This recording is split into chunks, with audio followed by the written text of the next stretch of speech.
Hello, everybody. Welcome to the bonus edition of Winners and Winers Radio. This is going to be week 4 of college football. I am your host, Scott Steehn, and of course, I am the lead handicapper at winnersandwiners.com. And I'm your co-host, Scott Reichel, senior handicapper over winnersandwiners.com. And together, we make up Winners and Winers Radio. We do a daily show. You guys make sure you check out that. And of course, then we add little bonus episodes every weekend where we look at the top 25 in college football. And of course, we do every NFL game on the board on our NFL show. And the best part about this, Scott, we throw in our 3 best plays. So for college, you mean? For college, that's right. We do our 1 best play for the NFL because there's obviously not as many games. But there's a plethora of college games. The world is your oyster. It is a smorgasbord of goodness, Scott, so it should be no problem to come up with 3 plays.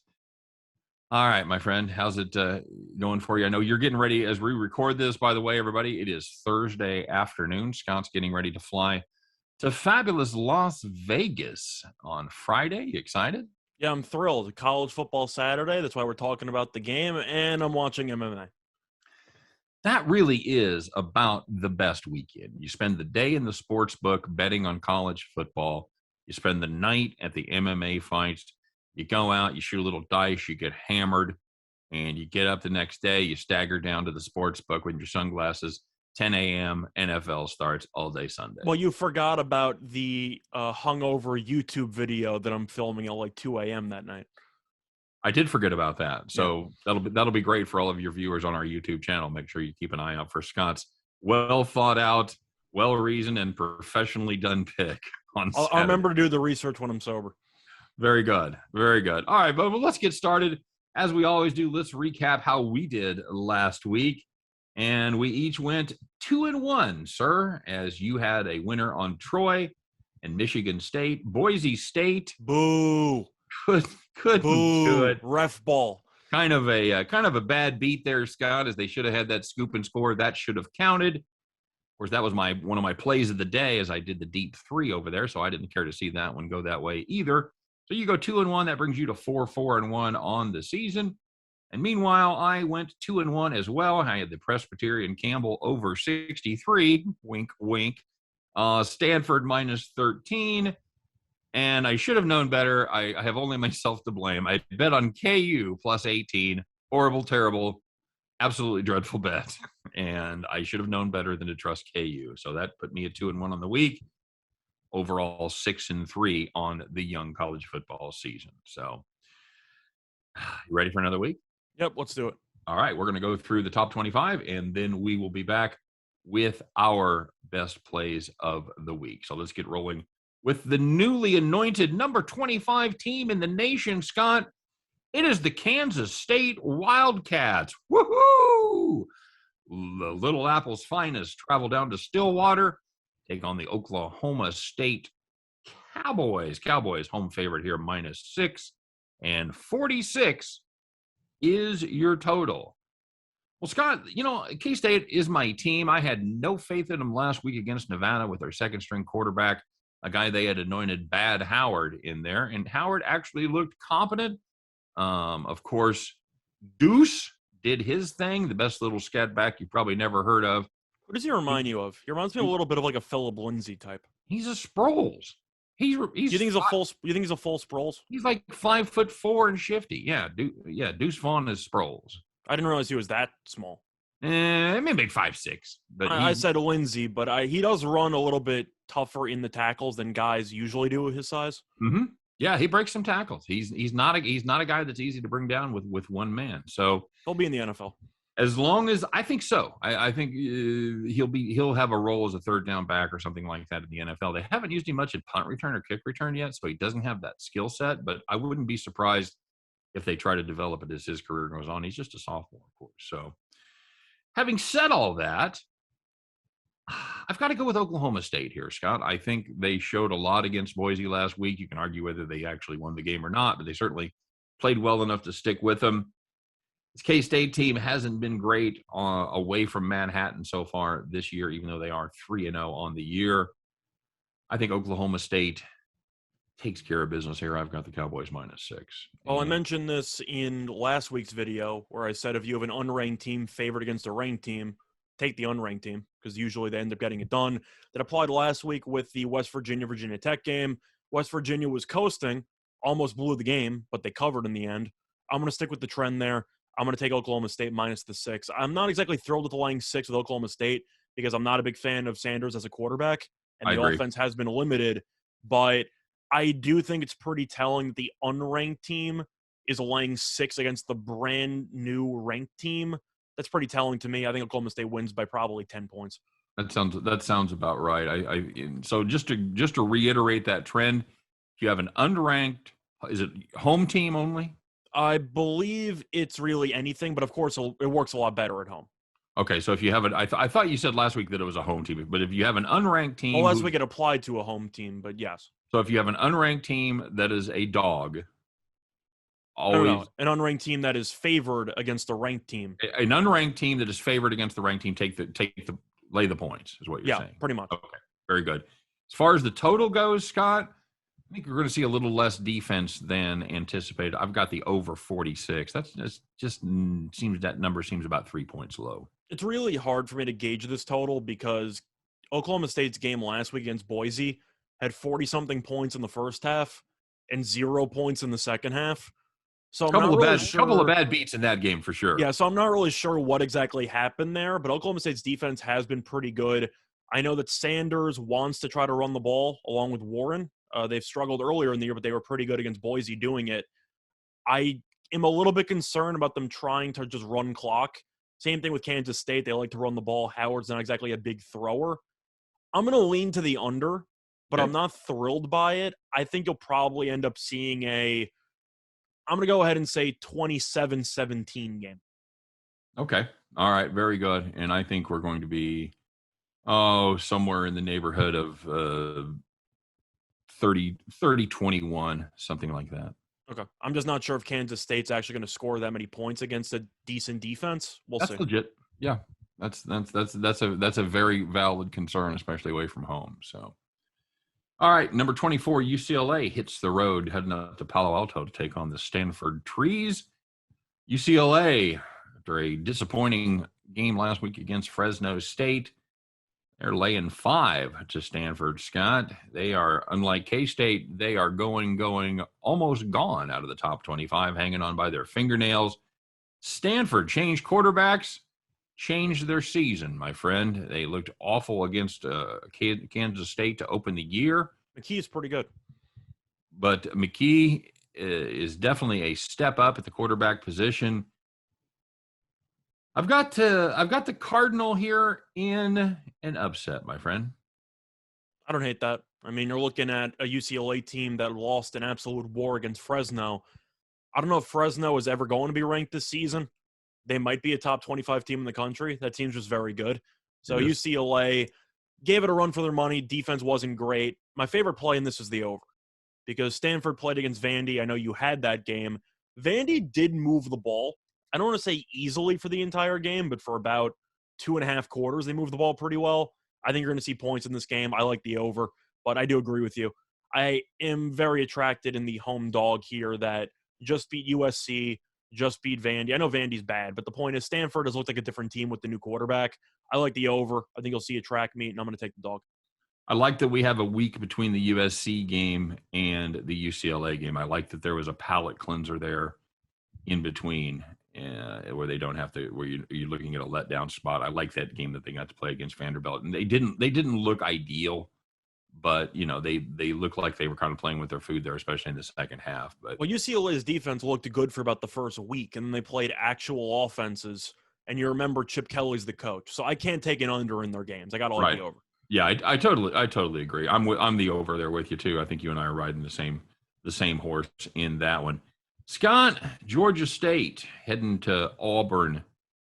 Number 23 ranked Tigers laying 27 at home, and 57 is the total. What do we make of this Georgia State team so far, buddy? I think this defense is terrible. I feel like that's the main takeaway. Now, Quad Brown is I'd say a mediocre group of 5 quarterback. I don't think he's really amazing by any means, but the defense has been god-awful. Trying to find out another way to put it. It sounds harsh, but it's true. They've played 2 FBS teams, gave up 43 points to Army, and 59 points to North Carolina. Beat Charlotte 20-9, but Charlotte's nothing really to write home about. Now they're playing Auburn, awful loss against Penn State. I saw Auburn kill Akron and Alabama State. I know Georgia State's better than those two teams, but damn, Auburn should be pissed off about what happened over the weekend. I think Auburn kills this team. You?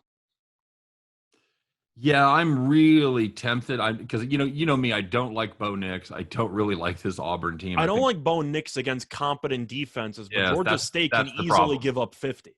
See, and but I also don't really know what we have for sure with that defense. You give up 43 to Army, you give up over 300 yards on the ground. Guess what? Everybody else does too. You also had a full offseason to prepare for it, but Army is good this year. But then you give what? How do you run your scout squad for Army, Scott? No idea. I mean, they do it, but they're not doing it nearly at the level that Army is able to pull it off. So that's a unique deal. And then they play UNC. UNC is just good. Top 10 passing offense in the nation, maybe? It should. I'm going to consider week 1 a fluke against Virginia Tech. That offense is just very good. Yeah, so now you see one of the best running offenses in the nation, and you see one of the best passing offenses in the nation. So now you're playing against a team that really isn't either. Having said that, 27, yeah, not quite enough. I don't know if I can say not really good at either, because Auburn, including the Penn State game where they only scored 20 points, scored 60 against Akron and 62 against Alabama State. They're averaging over 500 yards per game. That means Auburn's nothing. really good offensively against awful teams. Yeah. I think Georgia State's not a good team. So I have to like the over because I think Auburn scores 50 plus here. I think Auburn's going to be pretty, I don't want to say motivated for this game, but they're going to be pissed off and they're going to take it out on somebody. Well, this really comes down to whether you think Georgia State can put up 20 points as far as the total goes for me. I do not. All right. But you still like the over? Yeah, I think Auburn drops 50. You think Auburn drops 50? Yeah, I think they drop 45 to 50. Well, I can't lay 27 and then take the under. It's just I don't like to thread the needle like that. Just by default, I'll go ahead and play the over as well. I don't love either aspect of this game. Total 57 sounds way too low to me.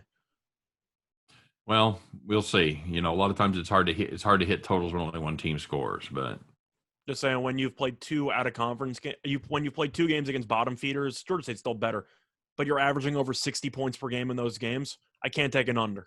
I can't do it. All right, fair enough. So here's a game that we normally wouldn't be able to do because it's going to be played on Friday night, but because we're going to get this up early, we'll have an opportunity to talk about it. It's going to be the UNLV Rebels against the Fresno State Bulldogs. This is going to be in Fresno. Not the Running Rebels, though. Not the Running Rebels. The Running Rebels only for basketball. You only run in basketball. By the way, I was this many years old when I found that out, Scott. I found that out about like a week ago. I know you mentioned it. That's why I'm mentioning it again. It's a callback. It's a beautiful thing. Mm. So for this one, I've got 30.5. Is that what you see? Yep. I see 30.5 and a total of about 59.5. 59.5. It's a good Fresno State team. You and I talked the other day, kind of tongue in cheek, but not really, about whether this Fresno team is one of the best teams. We said west of the Mississippi, but that really covers too much. I just made it easier. I said group of 5. I think they're easily a top 3, top 5 group of 5 team. Do you consider BYU a group of 5 team? Yeah. Do you? Then again, by that logic, arguably Notre Dame's a group of 5 team because they're also. Well, that's the thing. That's what I'm saying, because you've got teams that try to play bigger than their spot. So it's tricky, but yeah, I do. Especially for the Mountain West, which is one of the best group of 5 conferences every year. But do you think Fresno State is better than BYU? I think it's very close. I can't tell. I'm going to go with BYU for now because BYU did beat 2 ranked teams. Now, I don't know how good Arizona State is. I don't know how good Utah is. And Charlie Brewer didn't know either because he left the program after 3 games. So I'm not exactly sure what to think of those 2 teams. But BYU, I think if they would match up, would just dominate up front because their offensive linemen are about, what are they, 35? Yeah, I think they'd find a way to win that one. They all go on their missions. They come back in their mid-20s. Like, what is football now? Okay, great. it's not going to be a successful strategy to lay in these gigantic numbers all over the place. Well, it depends, because if you're focusing on talent, Fresno should cover. But if you think there's a hangover spot after beating UCLA on the road last week, then they might sleepwalk through this game. See, and that's certainly a possibility. But having said that, this UNLV team they're terrible. So bad. They're terrible.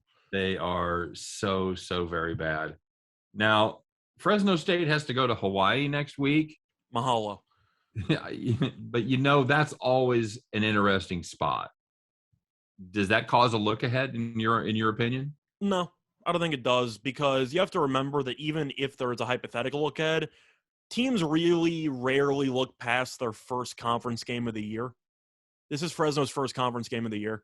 Right. I think they'll be ready to go. It's a home game, conference play at night. I think they'll be ready to roll. You? Yeah, I can't in good conscience take UNLV in this spot. There's some dogs I would consider backing. I consider backing Georgia State. How the hell did you give up 48 points to Iowa State? Come on. Yeah, I know. 48 points. I know we thought they'd be decent earlier this year offensively. I was never a big Purdy guy. But that offense scored, 20 points, 17 points against Northern Iowa? You give up 48 points? I mean, come on. Yeah, absolutely. That's the thing. You keep looking. You're looking at that Iowa State game, and they just abused UNLV. I thought they might have something for them. I think on our show, on the show, I took UNLV plus the points there, if I'm not mistaken. I believe you did, because we both thought that Iowa State would struggle to score enough points, but that turned out to not be the case. I'm going to take Fresno minus the 30 and a half. However, kind of a bit of a hot take here. I also like the under, mostly just because I think Fresno is going to score 40. But you're asking me, do I think that UNLV is going to score double-digit points? I am not going to gamble on that, so I'm going to go with a no and take the under. See, that's the thing. This is a UNLV team that put up 33 on Eastern Washington. You're like, well, okay, maybe they can score a little. I'm talking about 33 double overtime. So in regulation, they put up well less than 33. Did they score a lot in double? I can't remember. Wasn't that no? They did score a lot. They had the 2-point conversion fails. They scored 2 touchdowns. They added 13 in overtime. You're correct. So they only put up 20 in that game. They had 6 points. That makes me feel better. I forgot that was double overtime. UNLV, for the record, had 6 points going into the fourth quarter of that game. Finished with 20 in regulation. And they put up just 10 against Arizona State. Put up 3, like we mentioned, against Iowa State. Now Fresno's defense is probably not as good as those two teams. But UNLV's offense is just so broken. That program is awful. They're on the road now. I think Fresno wins, calls off the dogs. 45-3. Is Fresno State a better team than Arizona State? Truth is, unpopular opinion, yeah. Then again, we both think the Pac-12 was overrated. We were never into Arizona State this year. I think Herner's a lot better than Daniels. Yeah. That's not that much. Yeah, that Hainer kid can flat throw the ball. I think Ronnie Rivers is one of the most underrated running backs in the country. Yep, agreed. And there's another guy that's going to be playing on Sunday. Yep, you should agree with that. I'm with you. I know we're gonna split here at some point. Well, we did, I guess, on the K-State OK State total, but other than that, we've been in concert. But I honestly don't see where the points are coming from. I think UNLV is going to struggle to put up 14. Yeah, and if they don't get more than that, there's no way. I don't think this hits. That's how I feel. 58.5 too. In fact, I probably like the under better than I like Fresno State to cover. Yeah, I can understand that too. UNC traveling to Atlanta take on the newly resurgent Georgia Tech Ramblin' Wreck. Gave Clemson all they wanted last week. Scott, I watched that game earlier today. Clemson had their hands full. I feel bad for you. You sat through and watched that game voluntarily? Yeah, it's part of my job, buddy. I'm joking. The game was just terrible to watch. You also had like an hour lightning delay in there. Well, they cut through that. Yeah, hopefully. North Carolina minus 12, 63 is the number here. Scott, is Georgia Tech finally finding their footing? I would say no. I think defensively they are. I think offensively they still have problems. I'm taking North Carolina just because this team offensively, we saw them against Virginia. Now, I know the defense stunk as Virginia's quarterback threw for about, 900 yards in that game, 554, I believe. But anyway, point is North Carolina, I think, is good enough to score 5 touchdowns minimum against anybody. and Georgia Tech, I know North Carolina's defense isn't very good. I don't think Georgia Tech's offense is that good. So I'm going to take North Carolina. I think that this team's going to score enough to win this game handily. Georgia Tech will do Georgia Tech things, where they'll turn the ball over, a couple of really stupid fumbles at some point, and I think North Carolina wins by at least 2 touchdowns. You? Grind. That's what this game is going to be. I think it should be. If it's not a grind, Georgia Tech's going to lose by 40.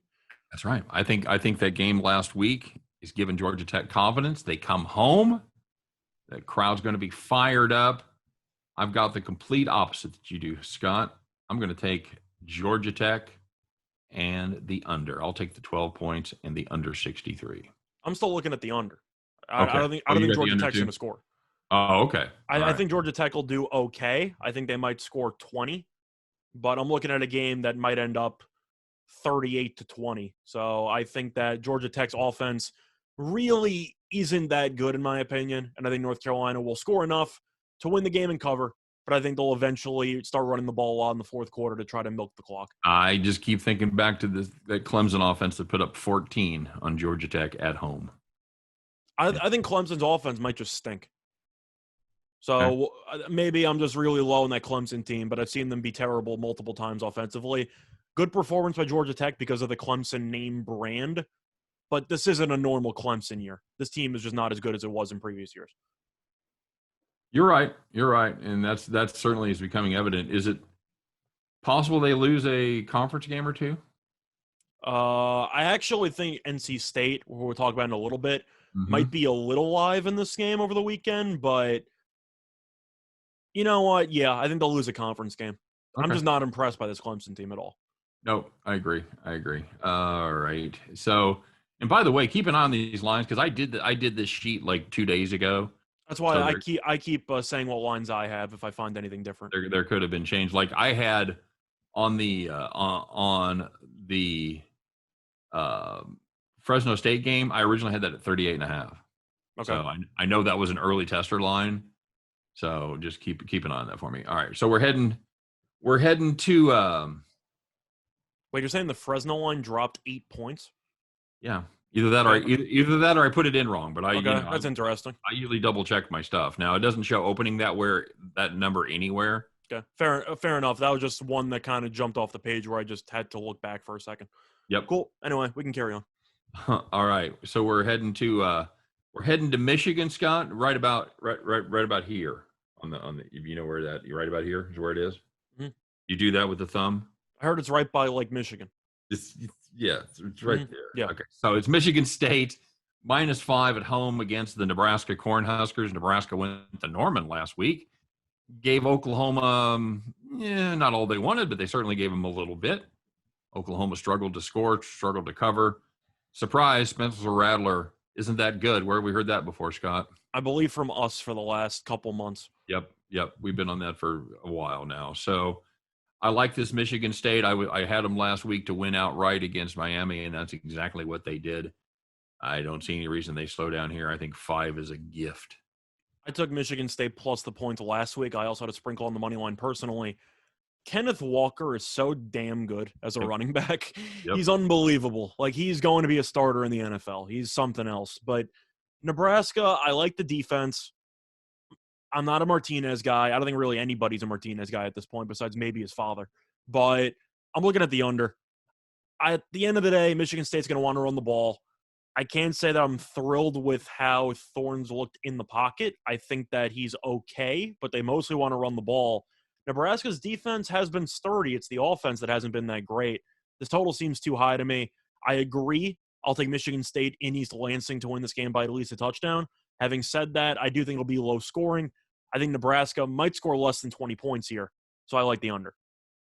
Yeah, I would certainly take a sprinkle on Nebraska scoring less than 20 points, which is probably going to be, let's see, at 26-5. That's going to be right around your team total. Yeah, I don't think they get there, so I like the under. Yep, I'm with you. A surprising Rutgers team heads to Ann Arbor to take on a surprising Michigan team, Scott. Michigan State 20, Michigan 19. Isn't that cute? Michigan 20.5 point favorites over the Knights. 49.5 is the number in this one. Scott, what do you have here? I like the over, and I'm taking Michigan. Now, I know Rutgers is 3-0, but I have to point out just the complete lack of competition. They beat Temple at home, Syracuse on the road, and Delaware at home. Congrats. I don't even know what else to say about that. Like, your stats are fine completely because of bottom feeder competition.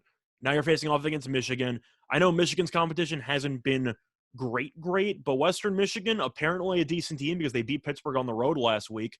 Michigan won that game by 34. Played Washington, who was ranked preseason, ended up winning that game by 21, and killed Northern Illinois. Not a good team, but they did beat Georgia Tech in week 1, and they won 63-10. I can't take an under if Michigan might actually score 50 points by themselves. So I'm going to go with Michigan because I just think that they've played the better competition, and I actually like this Michigan team. I think that Corum's a great running back. I think that they have a pretty underrated quarterback, though, in Cade McNamara. I think he was pretty good.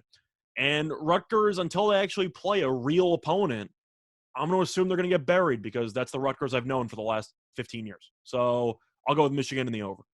Well, the thing is, can Rutgers stop the run?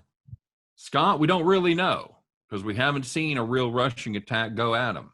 That's what I'm saying. So everything about Rutgers' stats that you can look at, I don't want to say you can throw them out the window, but you kind of have to throw them out the window because your best wins against Syracuse, and now you're facing off against a top 20 team in the country. Yeah, and I try not to get caught up in this trap of thinking, well, Michigan covered the number against teams that are better than Rutgers, so therefore they're going to cover. It's a little hard to. That's not about the basis, but sometimes I just think Michigan's undervalued. I just think Michigan is actually a really good team, and people are so used to the stigma of, Harbaugh's team's going to lose 3 or something games, they're going to underachieve. This team's just good. Like, I think Corum's a very, very good running back. Well, that's what they are. They're they've got McNamara at quarterback. I like him too. Yeah, he's fine. He's a solid guy. He doesn't. They don't throw a lot. He's thrown just 37 passes in 3 games. So this is a run first, run second, run third team. And they're averaging 7.2 yards per carry. Scott, why wouldn't you run the ball? Michigan's averaging 350.3 rushing yards per game, which is just disgusting. Corum's at 8.5. He's your leading ball carrier. Hassan Haskins, they basically share he's 5'7", and then your next guy is Donovan Edwards, 7.8. So your top guys are averaging 5'7" or better. I don't know how Rutgers stops that. I really don't. I don't either. And Schiano, if it gets desperate, might call a fake punt or something. He'll try to stretch out the playbook as he usually does, which could lead to a short field or maybe even a long, ridiculous special teams touchdown. But I like the over. And until Michigan has a letdown, I'm going to keep backing them because this team's good. Well, I'm going to play the under because this is a team that's played 3 teams and given up a total of 34 points in those 3 games, and I'm not sure any of those teams. I'm trying to think if I think Rutgers is better than Western Michigan. Probably, but probably not by much. So I think Michigan's going to do most of the lifting, but I think they'll do enough. You know what? Give me 17 for Rutgers. I still don't think they get to 49.5. I'm going to play the under. You see, you got the other side there. I like the over. I think Michigan's going to score 40 plus. Okay. You just think everybody's going to score 40 plus, don't you? I just think this Michigan team is very good, and I don't think Rutgers is going to stop the run. Okay, fair enough. And you have Michigan as well. I will mark it down accordingly. All right. How do they always end up in the top 20? They're always playing somebody in the top 25, Scott. It's UMass. It's Coastal. Coastal minus 36 at home. 66.5 is the total. Okay. This is a complete pass for the record, but we got to talk about it. It's a first half play for me. It's a first half. You want to play Coastal minus what? 21, 20 and a half? I tried that with Boston College and it bit me, but I can't hate that play. Coastal had a pretty close game against Buffalo last week, but we know Coastal can really do whatever it wants offensively whenever it wants to. Unleash McCall, please. Let him throw 7 touchdowns in a game one time. But UMass, has actually not been atrocious. They're not good, but I remember them being a lot worse. Let's put it that way. They used to be interchangeable with UConn, and now they're not. Yeah, they're definitely better than UConn at this Right, point. right. So I guess that's something. But they scored 28 points against Boston College, scored 28 against Eastern Michigan. I actually like the over. I think that UMass can maybe contribute a couple of touchdowns. And this is going to bring back some PTSD for you. It reminds me of the Coastal Citadel game where I feel like UMass is going to be covering the number and can Coastal score a garbage time touchdown. Right. I feel like that's what the game's going to come down to. So hold my nose. I'll take Coastal on principle, but I'm looking at the over. You? It's really a terrible spot. Like it's so brutal to find anything on this game. I can't believe I'm going to say this. You want UMass plus the points. I'm going to take UMass plus 30, and it's really, for me, it's the key. It's 36. If it was 35, I'd probably take Coastal Carolina. I think Coastal Carolina wins by 35. I don't think they can get there on the total. I was inching there, and then I eventually copped out. Okay, so you've got the over? I got the over, but it's kind of like a hedge because I think UMass might score. But yeah, I'll take UMass. I'll take Coastal and the over. This is gonna be the second half. This is gonna be like a preseason game in the NFL. You're gonna see guys that aren't even on your sheet. Pretty much. All right, stick to the halftime play there, kids. Figure out what you like in that game. Total side. Play the first half, because the second half's gonna be off the rails. That's what pretty much.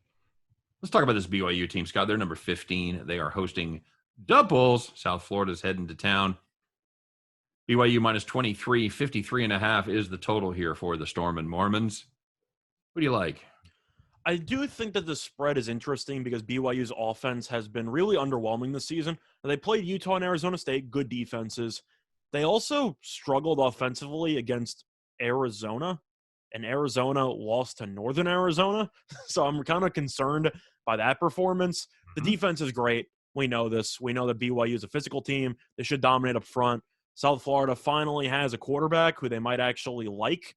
He might not be good, but at least they like him. So I guess it's a step in the right direction. But I'm going to be looking at, I guess it's going to be my hot take. I'm taking South Florida plus the points.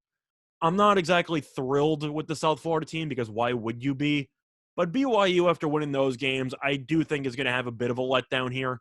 They'll win, but do I really think after winning back-to-back games against ranked teams in Provo, they're going to be pumped for a game against South Florida? No. I think South Florida will cover. I think BYU probably wins by 21. I'm going to look at the under, though, because BYU has played some low-scoring games this year. Now, who's the quarterback that you're a fan of? I didn't say I was a fan of him, but McLean is the guy that South Florida is trying to promote now as the starting quarterback. Okay. Who has some mobility, so maybe he can pick up some gains by himself. But we'll see. The South Florida team hung around a little bit around the number with Florida. I believe they covered in the end. McLean can run, but BYU will force some turnovers. I just think BYU is going to open up a lead and take a nap for the pretty much 2 quarters. Well, that's what Florida did, and Florida let me down. I'm going to reward the Bulls by picking them this week. Yeah, I think it stays lower scoring than people think. I'm going to play the under there as well. Is that what you said? You're going to play the under? Yeah, I like the under. Okay. Plus, I don't know if it counts as a rivalry game, but BYU plays at Utah State next week. Is there any in-state type of look-ahead situation there? Because Utah State has been better than people thought this year. Yep. It's still not a powerhouse by any means. No. Do you look ahead to a game like that? No. I don't know, because you have no conference games. That's why I'm asking. How many rivalry games do you actually have every year? That's it. You have Utah, and I'm assuming since you have Utah, maybe Utah State. Like I don't know many games you have there for rivalry purposes. Well, I think to have a rivalry, you have to have one side be competent, and Utah State hasn't been competent for a while. So I think you can say that, but Utah State is 3-0. I know they are. I know they're. I'm just saying for a while before this season. No, I like Utah State this year. Yeah, I don't know. Another team that has a transfer quarterback and a transfer coach that's really doing well. That game against Air Force was a lot of fun, by the way. Yeah, I agree. All right, so you and I are on the same side there. The South Florida Bulls and the under 53.5 there. Don't try this at home, kids. Oh, by the way, and you know what, Scott? I wanted to say something because you didn't think it was bragworthy. Oh no, that was the NFL because I didn't talk about our record. We did okay last week. You want to save that for the NFL show? We'll talk about the NFL, but I was just going to give our college record here, and I will do. Oh, okay. I thought you meant our NFL. I got really confused what you were talking about for a second. No, well, because I was thinking we were 500, but we're not. We did every game for the top 25, and we both were up, so that's a good sign. Yeah, we came out 11-9-1. I was on the sides, 12-6-3 on the totals, and you were 10-10-1 straight up or on the sides, and you were 14-4-3 on the totals, dominated the totals performances. So anyway, and we were about 500 in week 2. That's the first week I started tracking. So I forgot what the overall percentage was for both of us because I know you just mentioned the numbers. It's over 53%. Yeah, that's and I think when we talk about doing every game, because a lot of these are leans, they're painful. We're not we're including the coastal UMass leans. Like there are some really bad games that we're talking about. Right. They're games that we're not going to give out to our clients. We're not going to give out as official plays on the air. We're not going to do bet the farm. We're not going to play them with our own money, but they're on the board. So we're going to give you our best thoughts. But yeah, so if we go 500 doing every top 25 game, I'm going to be super happy with that. I'm just saying. I strive for 54% or higher. I understand. If you can beat the 52.38, you're all good. Mm-hmm. So Iowa State, Scott, travels to Waco to take on the Baylor Bears. Iowa State ranked number 14 in the country. They're the road favorite, 7 points. 47.5 is the total. Man, a lot of NFL totals this week. A lot of in the 40s. Iowa State, I don't know what we have here. Is a team that's been disappointing. They finally put it together last week against the terrible team that we just talked about. I think we could put it together for a week against UNLV. That's the thing. They were Vegas, baby. What happens in Vegas stays in Vegas, and hopefully that terrible performance by UNLV will be part of that. Having said that, this number seems low to me. I think we're basing a lot on Baylor dominating KU. Okay, well, I got okey doked by KU thinking they were better than they were, but Baylor just beat the hell out of that team. I think at the end of the day, that means nothing to me. This Iowa State team still head and shoulders better than the Bears. You know what? I think they show it. Just give me the favorites. Iowa State -7. I'll take it. I agree. Now, I'm not going to be a hypocrite, and I'm treating Baylor exactly the same way I treated Rutgers. If your best win is arguably against Texas State, I'm throwing all of your stats out the window because you've played absolutely nobody. You think the Texas State game is bigger than KU? I'm saying that you can make an argument either way because every team stinks on that schedule. There's really no impressive win there, and I roasted Rutgers for doing the same thing. So Baylor is 3-0. I think it's fool's gold. Iowa State struggled against Northern Iowa, but the Iowa games are always weird. They won anyway. Iowa might just be very good. So I don't give them a pass for that, but it's understandable they lost that game, and they killed UNLV. So I'll go with Iowa State because Baylor, like Rutgers, until I see them actually match up against a competent team, let alone a ranked team in the spot, I'm going to fade them. So I'm going to go with Iowa State. I like the under. Iowa State's offense isn't very good, and I think Baylor's offense is only good because of the level of competition or lack thereof. I think Iowa State's defense shows up for this one. Yeah, I tend to I tend to agree with you. And for all the problems that Iowa State had against Iowa, stopping the run was not one of those problems. And this is a team in Baylor that is love to run the ball. They're going to look to run the football. So I just think they're going to hit a wall. And a lot of those run first teams, if you can't run, they're lost. And then those teams pin their ears back and rush a passer who's probably not very good. I've got Iowa State here as well. If you want to score, I'll go with 27-17. I don't think they get that much. I'll go with 31-10. Okay, fair enough. Give me the under 47.5 also. Yep.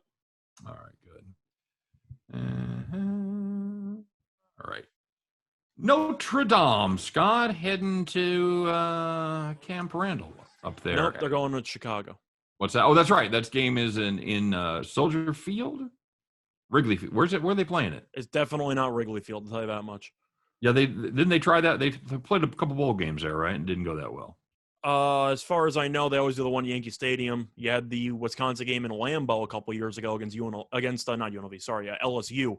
But for this matchup, it is taking place in. Sorry, let me just look this up. It is taking place in. Well, ESPN's not even telling me. Thank you, ESPN. Really appreciate it. Okay. Good looking out. I was looking forward. They just skipped the name of the stadium. So I think it fun. is.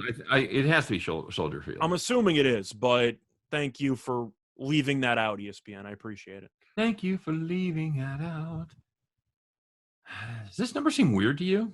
Yes, I think this line makes no sense. Now, it factors in the fact that Wisconsin had a bye week last week, so they had an extra prep week, which I do think is factoring into this number. With that being said, Cohen's been bad the last couple of weeks. I would still rather have Cohen than Mertz, who I think is absolutely atrocious. Now, Wisconsin's defense is elite. It's a great unit, and you can make an argument they should have beaten Penn State. So you're looking at a number 18 team that would probably be top 10 if they did not blow the game against Penn State. And Notre Dame's been clawing for the first 2 weeks, then won more comfortably against Purdue, who I think is actually a decent team. I'm taking the points. I can't lay that many points with Wisconsin if I think the quarterback's a liability. Yeah, I get that. Are you worried about this Notre Dame run defense at all? I definitely think it's not ideal, but Wisconsin is a physical team that loves to run it up the middle. Their play calling is not exactly creative, which is the problem I have with Paul Chryst. But I really just think if you stack the box against Wisconsin and you force Mertz to throw the ball 20 plus times a game, they're screwed. So I'm going to go with Notre Dame because I just think they're going to stack the box. You? Okay. Well, and that was they did a nice job against Purdue. They gave up just 2.3 yards per carry against Purdue. They did a little better. Toledo also has the dual quarterback system with the running quarterback in there, so they can throw some wrinkles. Wisconsin has none of that. Mertz can't run, so he's got no mobility at all. I think that he's a stiff, and I think he's going to struggle. So if Notre Dame was favored, I'd probably take Wisconsin. But since Wisconsin's favored, I'm going to take the dog here. I think this is a war. I think it's going to be a hideous game, which is why it should be in Soldier Field because that's what every Bear game looks like. But I'm looking at the under.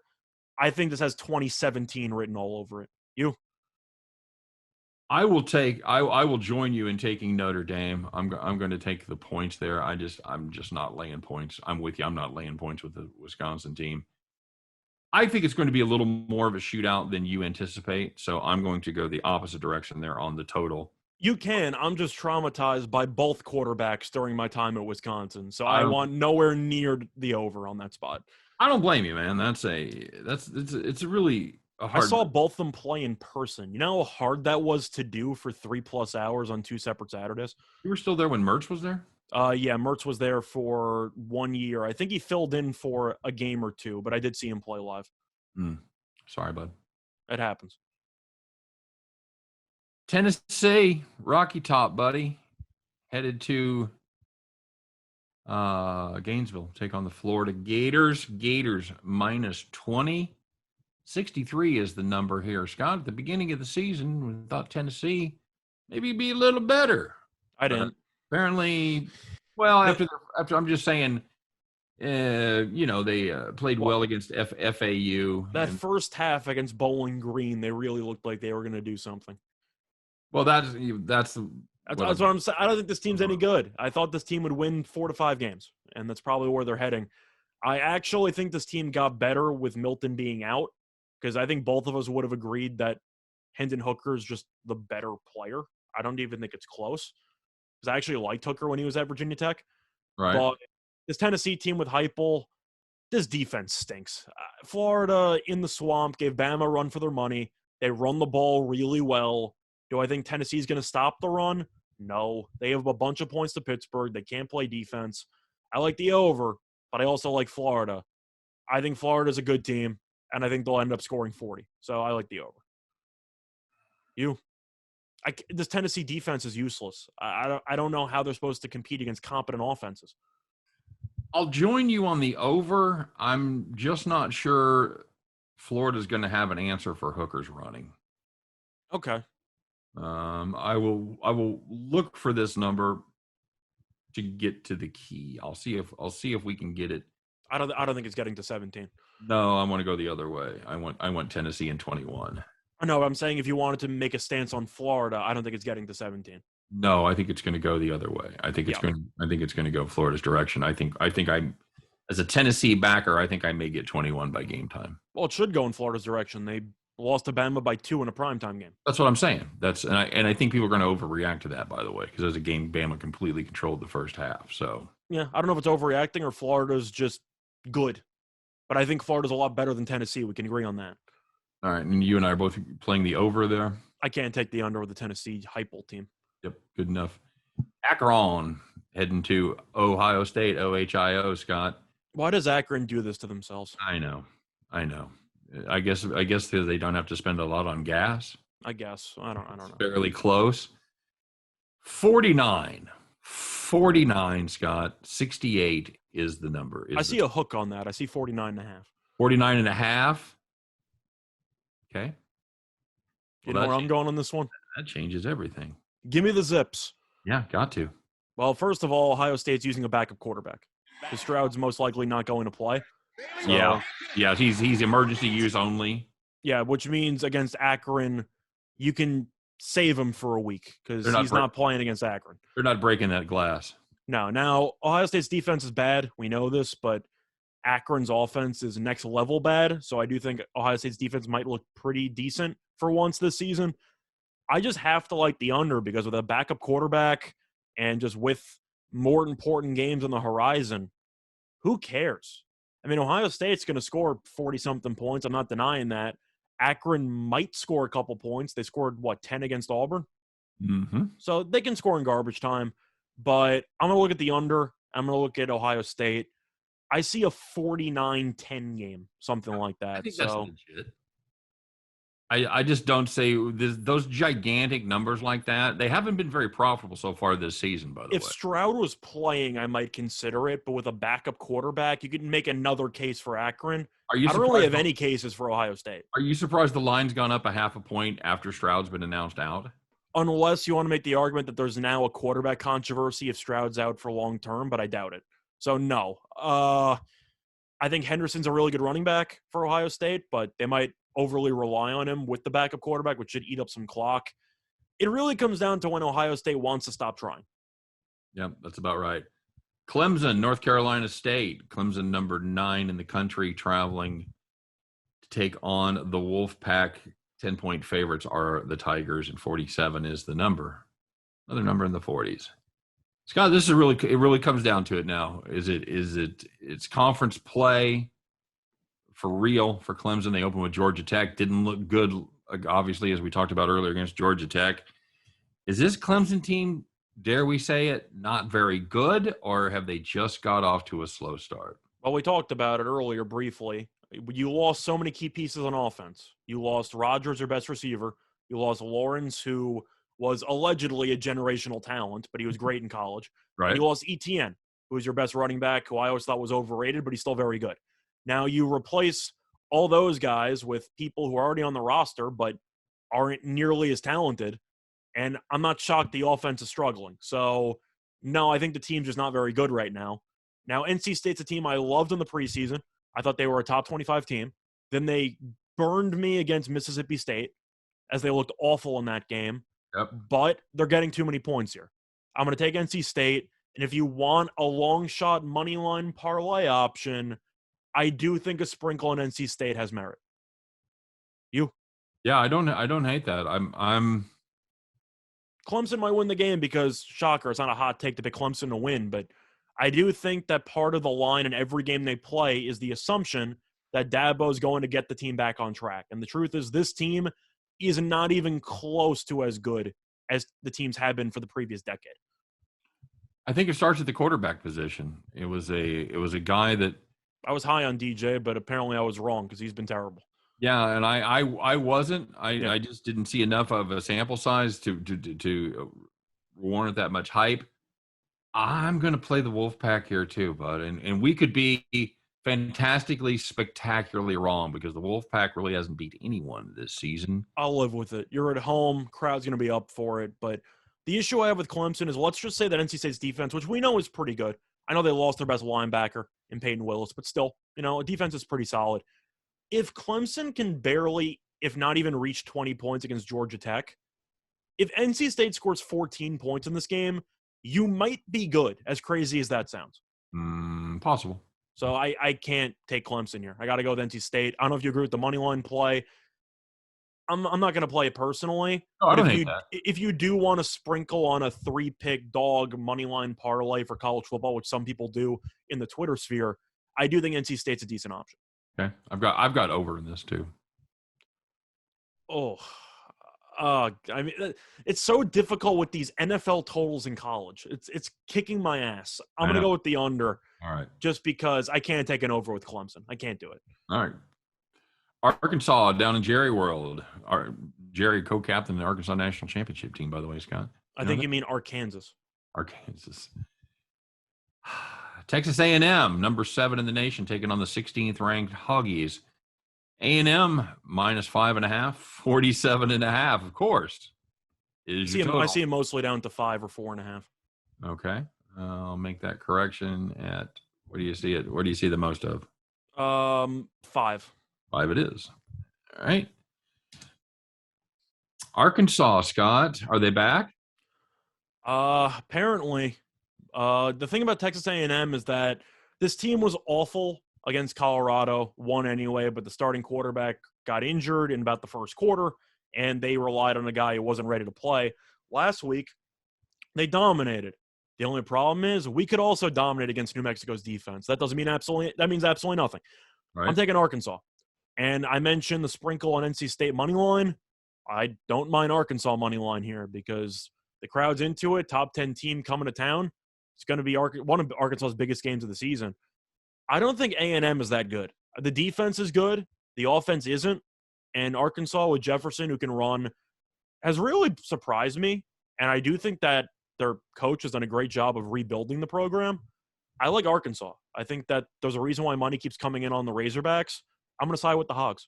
You? It's tempting. It's tempting after watching them dismantle Texas to just go ahead and jump on the hog train. I just don't know if A&M's backup quarterback is any good because New Mexico, you can toss out. The Colorado game was brutal, man. That game was awful. Yeah, and that Colorado team is not great. They can't score at all, that Colorado team. No, they can't. But Texas A&M, I'm with you with the backup quarterback, is so far hasn't shown me much, Scott. Yeah, I was going to say, it looked good against New Mexico, but that doesn't mean anything to me. No, New Mexico State scored a couple touchdowns against New Mexico. So, or you can take it to mean that it made all the difference in the world for him to get the first team reps during the week and know he was going to start and everything like that. So I looked A&M last week, so I think that factored in, but the spread was 30. They gave up no points. They only scored 34. I'm not impressed by that offensive showing against New Mexico. Well, they did. I think they took their foot off the gas in the second half. They were up 24-0 at halftime. I think Arkansas's got value here. All right. You know what? Just to keep things interesting, you're taking A&M to be different. I am. This is close for me. I want to believe in Arkansas. I kind of like that team. I think that team's got a chip on their shoulder. I think it's very possible they have a chip, but they certainly look like they had a chip on their shoulder against Texas. No question about it. I'm going to play the under 47.5 along with A&M minus the 5. Where are you at on the total? I think that this total is close to where it should be, but I'm going to agree. I don't think A&M's offense is any good. I think Arkansas is going to win 23-20. We got A&M 21-10. Okay. I think that defense is going to be the best Arkansas has seen. So let me get this straight. You're saying you were torn on taking Arkansas, but then you picked A&M to win by double digits? Yeah. Okay. Yep. I've come around. I come around on the quarterback. I think this might be an upset heavy weekend. Maybe just a hunch. Probably not going to come in this next game, Scott. Villanova heads across the state to take on Penn State. They playing basketball? Unfortunately not. Give me Penn State. No, but what do you think of this Penn State team? I know that I don't want to go into that long of a discussion on it. They beat Auburn in a game where the referees were trying to basically hand Auburn extra chances. Is Penn State better than we thought they were? Yes, they're better than I thought they were. I didn't think I was not that impressed with them. I still think But they should have lost to Wisconsin, so maybe that's why I kind of have a bitter taste when thinking about the upside of this team. But I'm sorry, what's the number you got on that one? I got minus 27.5, and I've only got it at the alleged 5 dimes, kind of that opening tester line. So Let me see what I got here. I'm not sure how legit that is, but they Penn are. State, I do not have a line. So Yeah, that's the only one I've got a line on right now. So I'm going to see if I can find anything else. But I'm going to go with Penn State. Villanova is a pretty good FCS team. Penn State's a pretty good FBS team. I'll take Penn State. Yeah, the Villanova team. They're fine. They're traditionally not very good. I was gonna say I think they're okay this year. They're not a world beater or anything, so you don't have to worry about a South Dakota State performance. I think if you're the world, you don't have to worry about it. Pretty much. They're 3-0, buddy. Yeah, that's what I'm saying. Villanova's not that bad this year, but Penn State's good as an FBS school. Flat rolled up Lehigh and Bucknell. I can't believe the Bison didn't have anything better to showcase. Hard to believe. Is it going to be white out? Is it blue out? What are we doing? I think there's just going to be fans there. Okay. I'll take Penn State in the under. Yeah, I agree. Well, that was easy. All right, very good. And next up on the schedule, oh God, this just gets more fun every game, Scott. Colorado State heading to Iowa City and take on the Hawkeyes. Iowa minus 23. Can I interest you in 45 as the total, Scott? Speaking of quarterbacks we have no confidence in, Colorado State jumped up and bit a lot of us last week. Bit up my team total a little bit, or my win total, I should say. What do you what do we make of this Rams team? Was that just a one-off against Toledo? They won the game without scoring an offensive touchdown. I don't know if it was a look ahead for the Ball State game the following week, but Toledo was awful. Awful. A team that we both like say. a lot. But Colorado State's offense stunk too, so it wasn't like the offense moved the ball. I'm taking Iowa. I think Iowa kills this team. You know who's got a defense is the Iowa Hawkeyes. If you can't score an offensive touchdown against Toledo in the Glass Bowl, you're probably not going to do well up there in Hawkeye Nation. And if you're going to make an argument, well, Kent State scored against Iowa. Yes, Kent State has a pretty good offense for a Group of 5 school. Colorado State has no quarterback. I'll take Iowa. They might win by a shutout, to be honest with you. I think that this game has 35-0, 35-3 written all over it. I'm going with Iowa in the under. It's really, really threading the needle to take Iowa and an under 45. I think you might agree with me, though, that Colorado State's going to contribute basically nothing in this game. You can take the over. It makes sense because it is threading the needle. I just don't see how they score. I just don't. I can't. I don't think they're going to score. If you wanted to make a shutout prediction for like one team this week, I think Iowa's a good guess. Like in soccer when you can bet to nil. Yeah, like the 0-0 detector or whatever. Absolutely. West Virginia heading to Norman to take on the Sooners, Scott. 16.5 is the number. 58 is your total. I hate this Oklahoma team so much. They're just nothing but a big bag of red disappointment, are they? And I didn't like him really going into the year. That's why I picked Iowa State to win the conference. Now, Iowa State's underperformed too up to this point, but the point is Iowa's not sold on Rattler. I don't think he's very good. And they struggled against Tulane. They struggled against Nebraska offensively. Do I think West Virginia's any good? They ended up beating Virginia Tech. I'll give them props on that. But I'm going to hold my nose and take Oklahoma. I'm not thrilled, but West Virginia won the game they wanted to. They go on the road. Maybe I'm just waiting for Oklahoma to actually wake up one week. They should win this game by 20+.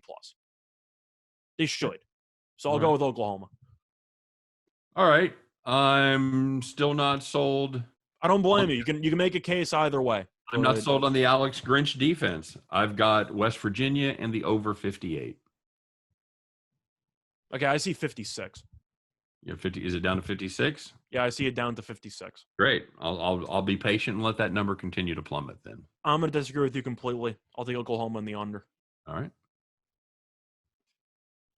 I think if you stop Letty Brown, I think West Virginia's offense completely falls apart.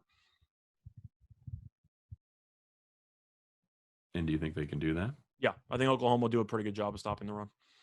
Okay. We shall see, my friend. We shall see indeed. Coming down the home stretch here, the Oregon Ducks entertain the Arizona Wildcats. 28.5 is the number. Just give me Oregon. I'm not going to spend much time. Arizona, they're terrible. You can argue about a look ahead. It's Oregon's first conference game of the season, and they just played against Stony Brook last week. They already had the break, the week off. They're going to bury this team. This is going to be really ugly. I'm going to go the other way. Really? I think it's just too many points. I think Oregon ends up playing with their food. Nobody circles the wagons like the Arizona Wildcats. They just don't seem to be good with putting teams away. I'll take Oregon. I'll take Arizona and the over 58.5 as Arizona ends up putting up 24-27. So I'm going to go with Oregon in the under. I'll disagree with you again. Arizona could barely score against Northern Arizona. I got no faith in this offense. I think Oregon wins handily. Was it the Lumberjacks? Yes, I believe so. Arizona. Man, I thought once we get into conference play, maybe some of these numbers would calm down a little bit. They scored 19 points against Northern Arizona. 19. Not the case. I know. Northern Arizona is sneaky good. Yeah, okay. Number 2, Georgia. Playing the number 7 ranked Vanderbilt. No, I'm sorry, that's not correct. Maybe in the SEC, number 12 ranked Vanderbilt. Number 7 ranked FCS team Vanderbilt Commodores. Georgia, 35, Scott. 35-point favorites in this one. So that's basically saying the predicted score in this is 44-9 in favor of the Bulldogs. I think the team total's right. I think Vanderbilt scores less than 10. They should. I think Sears is actually an okay quarterback, but I can't take Vandy. I can't. Georgia's one of the only 2 teams I can picture winning the title this year. Like, they should kill Vandy. Mm-hmm. I saw them kill UAB. UAB's probably better than Vandy. So I'm going to go with Georgia. You? You took a shot there with Arizona, and you took a shot with UMass. You gonna make it the trifecta there and go for Vandy? No, it would have to be the superfecta because of what I'm about to do next. So, oh boy, all right. I'll lay the number. I've got to pick one of these teams to lay a big number with. I'll lay it with Georgia. I love their defense. Does that help? It helps if you like the under. Vanderbilt, I don't think they're going to get to 10. I'm still not sure Georgia can cover, but I certainly can't bet on a team that I don't think is going to get to double digits. If they do, it's garbage time. So of course. So I'll take Georgia. I'll thread the needle, Scott. I'll lay 35 and take under 53. I'm going to agree with you. All right. Now I'm worried. Cool. All right. So, by the way, if you're looking for another money line sprinkle there, Vanderbilt, not the choice I'd go with. That ain't it. I doubt you can get a money line number on that game. Well, somewhere you can. I'm sure one book will give you only Vandy money line, and Georgia's nowhere to be found. Yeah, whatever you want there. Oh, you could lay Georgia minus, 10,000 or something. Yeah, take a teaser of 23 points. There you go. Southern Miss headed to Alabama. It's going to take on the Crimson Tide, the number 1 ranked team in the country. Is this just a punishment spot for Southern Miss? Bama sucks in these spots. They never cover the full game numbers. And on the bright side, it's not 50. So maybe Bama can cover because they're terrible when they lay 50. But I've seen this Southern Miss team play. This offense is so bad. I know. It's terrible. And I got to watch them play last week as I had Troy. So I saw it. It's a sight. It's not a pretty one, but it's a sight. Oh, God. Bama. I can't. I saw Southern Miss play. I can't do it. I can't do it. All right. Southern Miss is that bad offensively. I can't laying do it. laying the biggest number on the board. Look at you. I can't. I actually think Saban might get his team up for this after they almost blew the Florida game. Well, sure they'll be up for it. They'll win 42-3. That's up for it. No, Okay. but Saban's going to go through. Second half last week, remember that? They're going to win by 90. Now, I think they'll win the game. I just don't think Southern Miss is going to score. This team's offense is actually that bad. In real life, if you want to play this game, play the first half. Yeah, pretty much. This is a home game for Bama. They're dressing everybody. They're probably dressing 130 kids. I know Robinson, the starting running back's probably not going to play. But they have 45 different good running backs on the bench, so it's not like it matters. Okay. Total 58. I'm taking the under. I don't think Southern Miss is going to score a touchdown. All right, very good. Well, at least on that we agree, buddy. All right, very good. That's going to do it for our top 25 preview. And now, Scott, it just comes down to it. We'll take a look and see what you and I have conjured up for this weekend, our very best 3 plays. Again, we pushed last week. Congratulations, but I still have the honors. You're away. Losers walk. Cool. So the first one, I'm going to start off with the game we just talked about. It's a quarter bet. I'm taking Alabama first quarter minus 10.5 against Southern Miss at minus 105 on DraftKings. Alabama in 3 games this season has outscored its opponents 45-3 in the first quarter this season. Right. Southern Miss, I watched them play against Troy. They have a backup quarterback playing who's going to play the second straight week. Keys was awful against Troy. 16 for 27, 157 yards, 0 touchdowns, 2 picks. The entire Southern Miss team had 156 total yards of offense against Troy. They're not going to move the ball. Alabama should be able to blow past everybody on the outside. Young had a pretty good game last week, but it was a little bit quiet in the second half. I think he'll probably go for 4 touchdowns, most of it early. I think Bama's up 14-0, arguably in the first 8 minutes of this game. But Southern Miss, they might not get a first down until the second quarter. So I'm going with Alabama first quarter, minus 10.5. Okay. What do you think? I know you hate quarter bets, but No, I don't. I don't hate them. I mean, you wanted the first half, so they're- we're looking at a similar story A here. very good opportunity. Yeah, that's hard to argue with. It's the problem with the quarters. Southern Miss gets the ball first, and then they kill some clock, and you get it. That's my problem with playing the first quarter bet. That's why I like. You know how many rushing yards they had against Troy last week? 17. -1. Nice. That's not They can't move the ball. Yeah, I think Bama's up 14-0 in the first. Bama may finally find a rushing game they can stop. That'll be nice. Maybe. All right, Scott, I'm going to take a look. My first game is going to be the Army-Miami of Ohio game. We're going to play the over 49. Yeah, Miami of Ohio Redhawks didn't do a great job of stopping the run versus Cincinnati or Minnesota. Not a good look as the Black Knights come to town. I look for Gabbert and company to be behind all day long and chasing Army through the air. People have bet Army unders all year, and they just because the team runs and like, well, they're gonna grind the clock and then blah blah blah. But the thing is, they average, 7 yards a play. So if UConn could score garbage time touchdowns against this team, then I'm sure Miami, Ohio can. That's what I'm saying. I think 49 is a great number. I'm on it. Cool. So my second one is not going to be a spread. It's actually on a money line. I like Louisville on the money line, minus 119 on Bet Online. Louisville beat UCF at home in that thrilling game on Friday by 7 points. Now, a couple of guys got injured. I know Cunningham was cramping in the fourth quarter. However, since they did play on Friday, they do pick up the extra day of rest, which should allow a decent amount of Louisville's players that are banged up to suit up. So I think Cunningham's going to play. Cornell reports he's going to play in this game. Florida State is so bad. There's really no other way to describe it. They lost to Jacksonville State at home. We already know that game. But they've played against 2 FBS teams this season. They played Notre Dame, and they played Wake Forest. Wake Forest killed them last week, as Wake Forest won by 21. Louisville's also 4-1 ATS in the last 5 meetings.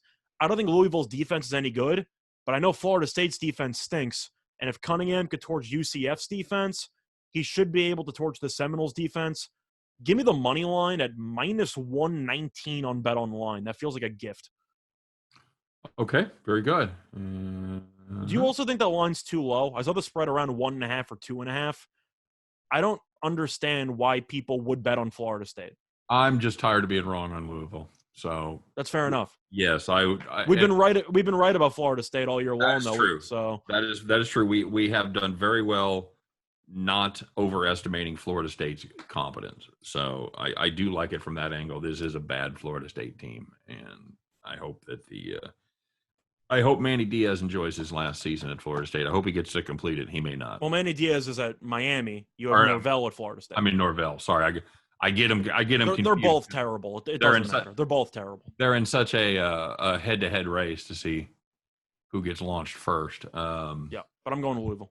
Okay, very good. I'm going to play Boston College plus a point at home against the Missouri Tigers. The Missouri Tigers team can't stop the run, not at all, not under any circumstances. And I think the Boston College Eagles, while not a great team, I think they're good enough to run it down Mizzou's throat. This is a team that averages 5.5 yards per carry on the season. Pat Garwo, he's the man. You know Pat Garwo, Scott? I do not. Pat Garwo the third averages 6.6 yards per carry. I think they're just going to pound him all day, day. And Mizzou. Well, they kind of have to because they got a backup quarterback now. I don't care about that. I like Jerkovich, and I know he's out, but Grossel's done okay. He hasn't been awful. Well, I'm saying that would support your theory that they're going to try to run the ball even more than they normally would. It's like throwing a strike to Sal Perez. I don't understand why any team would ever throw a pass against Mizzou. Mm-hmm. This run defense has shown absolutely no ability to stop it. Until they do, I'm going to fade them. Give me Boston College at home plus a point over the Missouri Tigers. Cool. And for my last one, I'm going to take a team that actually burned me about 2 weeks ago. I'm taking Buffalo. Minus 13 at Old Dominion, and that's available at minus 116 on Bet Online. First of all, every other book has 13.5, so I'll take the free half point. Buffalo, I watched the Nebraska game. They lost handily on the scoreboard, but that game was actually pretty close for about 2 quarters.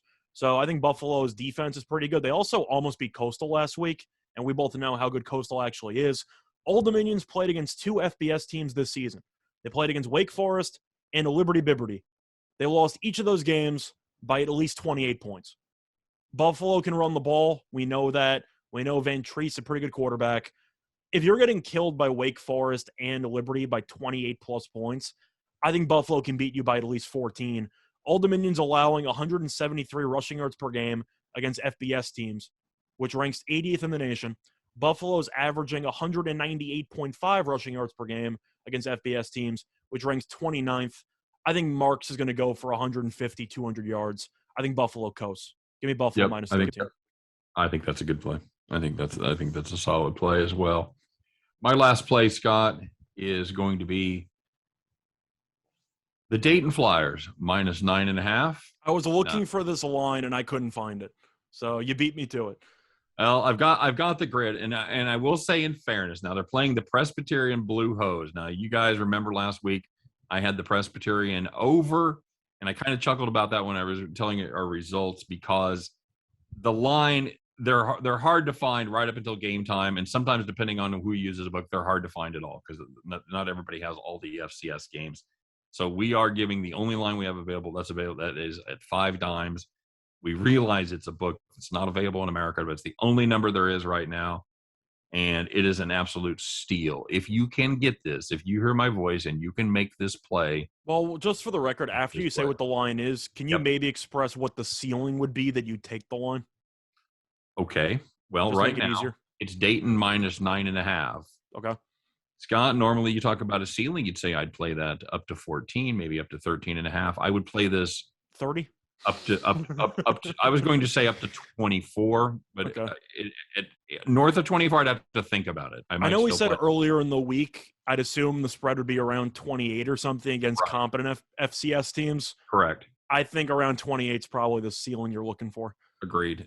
Scott, it is hard to express to you how bad this Presbyterian team was last week. I watched, of that 3-hour and 15-minute game, I probably watched 2.5 hours of it. And they were world-class dreadful. Just awful. Remind me how many points again they lost by as about 9-point underdogs last week?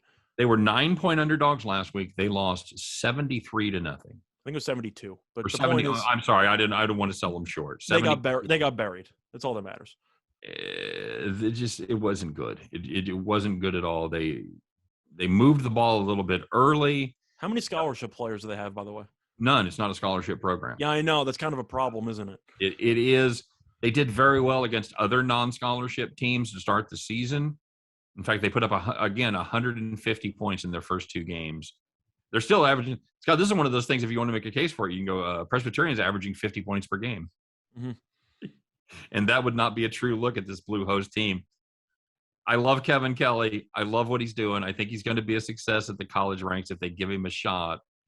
I'm not sure this is the shot. Presbyterian, I don't hate the over either. I think Dayton may get there again all by themselves. 63 is the number. But I think Dayton minus 9.5, that's a gift, Scott. That's just a layup. I don't know how you can lose by 72 and keep the line where it was last week. It's insanity. Doesn't make any sense. It's insanity because you can make an argument that Dayton is at least as good as Campbell. If Dayton was 17 or 25, I wouldn't even react. I'd be like, okay, that's still too low. Yep, absolutely. But yeah, I agree.